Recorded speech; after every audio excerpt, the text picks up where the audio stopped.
Good morning. I'm Andre Lacey, and this morning we are tracking a developing story out of my own personality, where sources confirm that I do not actually talk like this in real life. Details are still coming in. Stay with us. Okay, let me explain. Happy Thursday, everybody, and welcome to Andre the Podcast. So today's show is a little bit lighter, a little fun, but also surprisingly deep. Because for years, and I do mean years, especially in college, my former radio professor and podcasting professor, Miss TK, which shout out to her, used to tell me all the time, and I didn't understand, Andre, you have an anchor voice. And at the time, and even still right now, I take that as a compliment. I really do. I take this very statement as a compliment. But it also started making me notice something. Why do I sound different when I'm on the mic? It's an interesting question. And do we all kind of have different voices depending on where we are? Let's talk about it. So you might ask, what is the origin story of all of this? Where is this coming from? Let's dive into it. So in college, when I first started doing broadcast work, there's this tone that they'd really train you in. You slow down more, you drop your pitch slightly, you tighten your diction, you become very intentional. You don't just talk, you deliver. And somewhere along the way, that delivery voice became second nature. Some people in my life laugh because they believe I slip into it almost automatically when I'm delivering a story or even when I'm just speaking sometimes.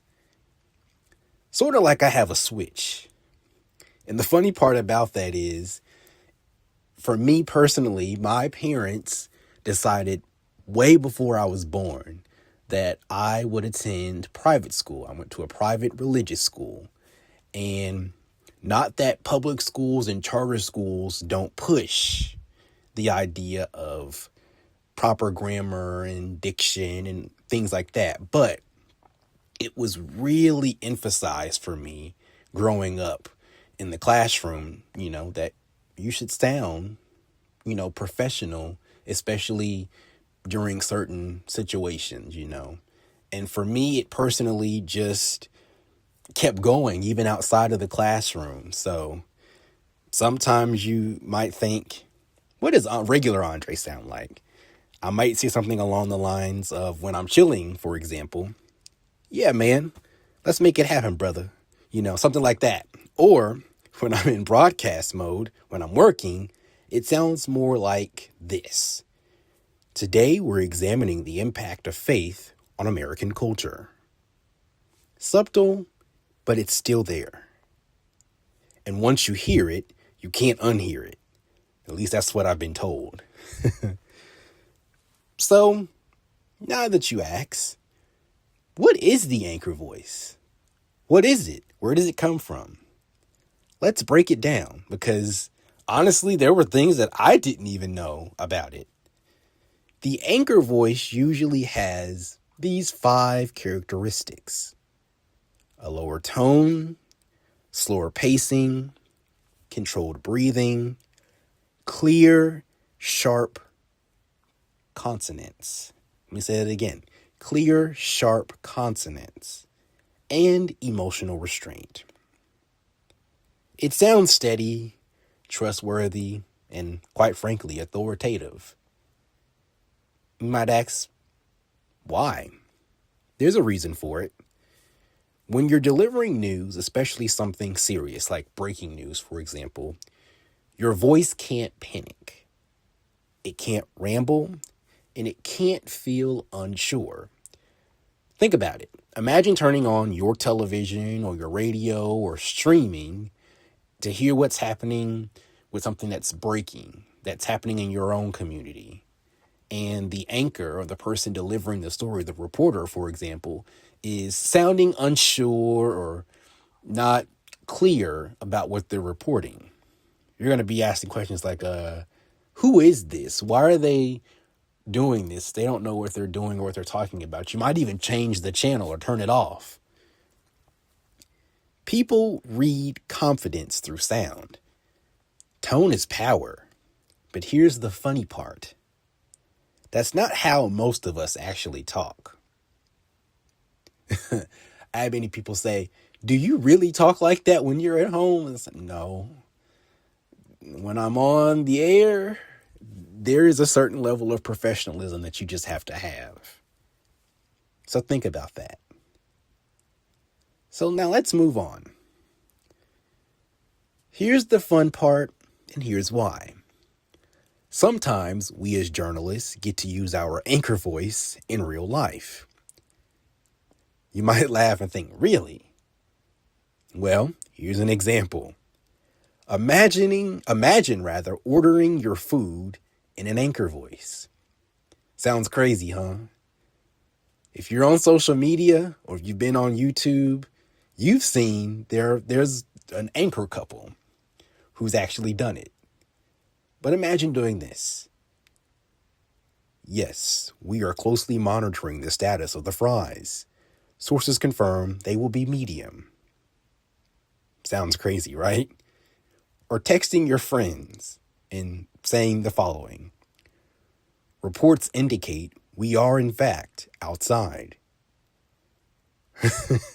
Even reading this myself, writing this down, it's crazy.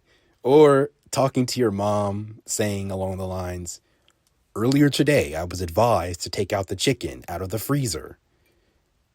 That directive was not followed. Sounds ridiculous. Even reading that, it sounds ridiculous. Like, who talks that way at home with their loved ones or with their friends, you know? Even my peers who are in broadcasting, many of which I've known since I've started, even others before, they'll tell you it's ridiculous because context matters. And yet I'd be willing to bet, and I guarantee you have your own version of this too. Think about it. Really think about it. When you're on the job, you have your job voice, right? You have to have a certain level of professionalism with that, whether you're doing something with media and journalism or not. You have your church voice. You know, when you're in praise and worship, you have your customer service voice. My mom knows about this. She's a customer service rep. You have your professional meeting voice. I have one. And I'm sure many of you, when you've been in-person meetings or even over Zoom, there's just a certain delivery and sound that you have to have when you're doing so.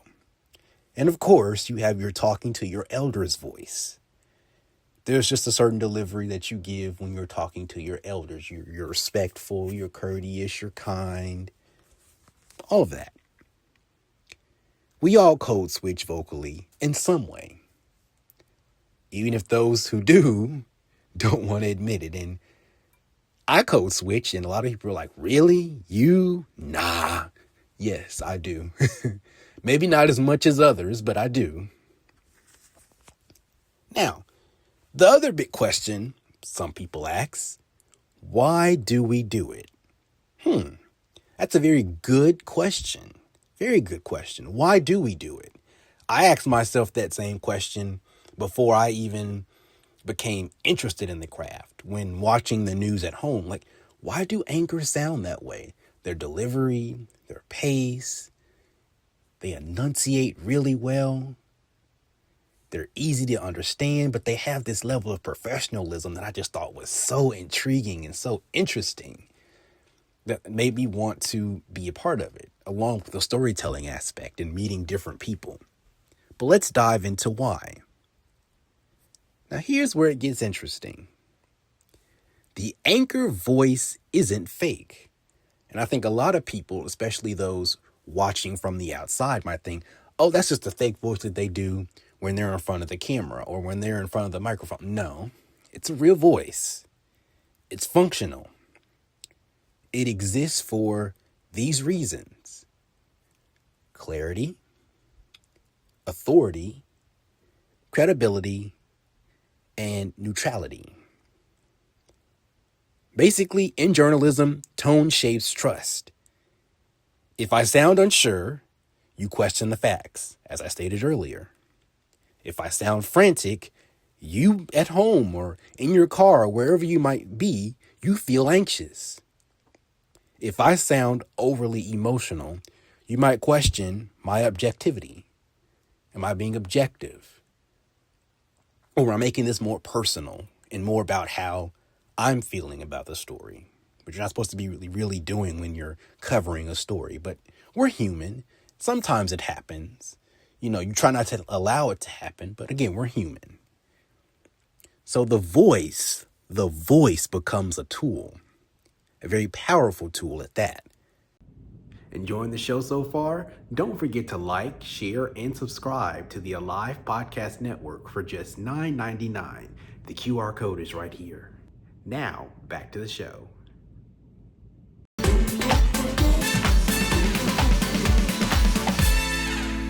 But here's the growth for me personally.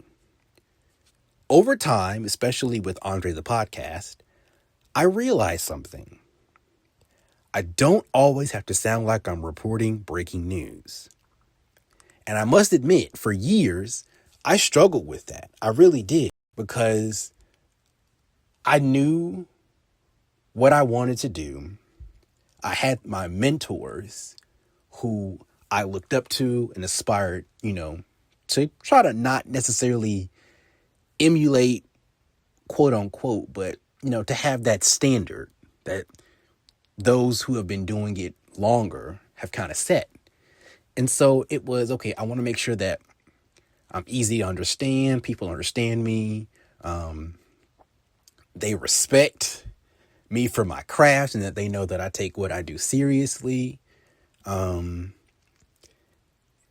I think for me, it got in the back of my head. And so when I was approached by Miss TK to actually do my show on The Roar when I was in college, the college radio station for my alma mater, I was unsure. I really was, because I thought to myself, who's going to listen to me? Because in radio, unlike TV news, you do have to have more personality. And that's not to say that I don't have a personality. Let me be clear. I do have one. But for me, when was in front of the microphone for radio, it felt like, okay, when I'm in front of the camera as a reporter or even anchoring, I have to keep that same seriousness with radio. And it took me a little minute to kind of get the hang of it's okay to let your personality come out. Because when you're delivering the news, it's supposed to be serious, to the point. Your personality doesn't necessarily matter in that moment. Sometimes it's okay to, just sound like me, Andre. So let's transition and discuss the evolution of it all. Early on, I leaned heavily into broadcast mode. As I just stated, very structured, very polished, very clean. It was hard. It was hard because I did not see myself doing anything but TV news. I didn't think about radio. And fun fact, I actually came up with the idea for this very show while I was in high school, but I didn't proceed forward with it at the time, rather, because I did not know or think that anybody would listen. Because I thought, when you have a podcast, you have to be funny and comical, and I just didn't think at the time that was for me. But it took Miss TK to make me realize, that people will listen, and sure enough, they did. So it's okay. It's okay to be yourself. And as this podcast continues to grow, and as I continue growing, I realize people connect more with authenticity than perfection. And that's the other hard part about it sometimes is, as a news person specifically, you do want to be that voice of reason and that voice of trust, and you want to get everything just right. Now, that's not necessarily perfect is the word, but just right. And of course, as I just said, we're human. We don't always get it right or perfect, but we try. And that was the hard part for me. There's power in polish. There is. But there's also power in personality. And I think even right now, thinking about it as I tape this, that personality brings people closer than perfection or polish. And also learning when to use each one. That's maturity. That is maturity. And I didn't think about that. For the longest time, I did not think having a healthy balance of both meant maturity, but it does. And now I can consciously blend the two. Think about it. When I'm explaining policy or something serious in the world of news, my anchor voice helps. When I'm telling a story about someone's life and we want to hear more about what they're doing to make it more conversational, I use my natural voice. It wins. And when I'm reflecting, somewhere in the middle is usually best. And that balance is where I feel most myself, if I'm being completely honest. Because it's like, okay, I get to do what I love with my craft, but I also get to still be me.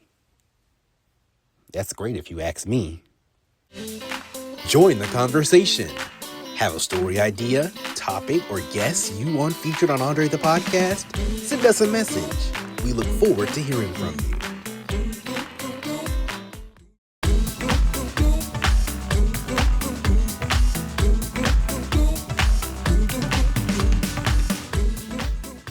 Now, to the bigger picture. This isn't just about journalism. Oh, no. Let me be clear. This isn't just about journalism. It's more about identity. How many versions of you exist? Think about it. The professional you, for me, that's when I'm working. And even more, I could say also when I'm outside of work. I don't want to limit it to just work. The family you, when we're with our loved ones.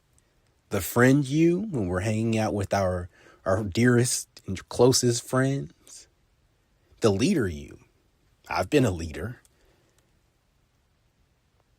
The quiet you, when you're reflecting and when you're with yourself. None of them are fake. None of them. They are contextual. Let me say it again. They are contextual. They're contextual. Growth isn't about erasing versions of yourself. It's about knowing which one fits the moment without losing your core. And that can be hard sometimes as well. Knowing which side of you is right for which moment. But that's okay. That's okay. So as we wrap up today's show, yes, I have an anchorman voice. It's hard to admit that all these years, but it took hearing it over and over from Miss TK for me to admit it. And shout out to her for calling it out early. But I've learned something along the way as well. The goal isn't to get rid of it. The goal is to own it. To use it intentionally. And I do that here every day. And to know that whether I'm in broadcast mode or just laughing with y'all or others, whether I'm here on the mic or not, it's still me. Just different frequencies of myself. And maybe, just maybe, that's true for you too. And that's okay. Thank you. Thank you so much for spending your time with me today on this more lighter edition of Andre the Podcast. If you've ever been told you have a work voice, I want to hear it. So please send it to me. I look forward to hearing it. And until next time, I'm Andre Lacey. I guess you could say I'm switching back to my more mellow voice. God bless you and be encouraged.